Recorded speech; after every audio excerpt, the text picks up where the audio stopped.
丙午年生肖鼠嘅朋友，今年遇到沖太歲，煩惱較多，運程起伏不定。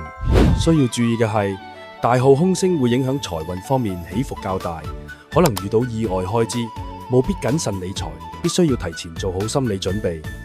上班族嘅收入可能唔太穩定，會感受到經濟壓力。做生意嘅雖然有機會獲得額外收入，但較難守住錢財。桃花運弱，單身者社交生活平淡。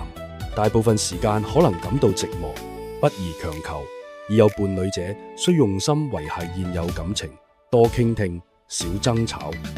已婚人士沖太歲會影響感情穩定，夫妻之間容易為小事爭吵，小心因異性問題影響婚姻，避免曖昧關係。